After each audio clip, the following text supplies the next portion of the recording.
कारले म्हटलं की सगळ्यांना आठवतं ते मसाल्याने भरलेलं कारलं किंवा बऱ्याच जणांना कारले आवडतसुद्धा नाही. इथे पाव किलो कवळे कवळे कारले घेतलेले आहेत आणि या पद्धतीने कापून घेतले.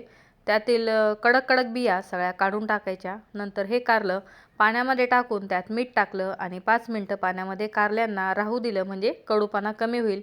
कढईमध्ये तेल टाकून जिरं लसूण लाल करून घेतला. एक मीडियम साईजचा कांदा पण लाल केला. नंतर त्याच्यामध्ये कारलं टाकलं, मीठ टाकलं आणि 2 मिनटं मिक्स करून घेतलं. म्हणजे मीठ आणि कांद्याच्या पाण्यामुळे कारलं थोडंसं शिजेल. पुन्हा हळद टाकून 2 मिनटं शिजवून घेतलं. त्याच्यानंतर लाल मिरची धना पावडर टाकून मिक्स करून घेतलं. एक छोटा मीडियम साईजचा टोमॅटो बारीक कापून घातला, तो सुद्धा 2 मिनटं मिक्स करून घेतला. आता कारलं शिजत आलेलं आहे, त्याच्यामध्ये थोडासा गूळ घातला आणि गूळसुद्धा चांगला मिक्स करून घेतला. कारलं चेक केलं, कारलं चांगलं शिजलेलं आहे. कोथिंबीर घातली आणि बघा इथे गोड कारलं तयार आहे. खूप छान लागतं. नक्की ट्राय करून बघा.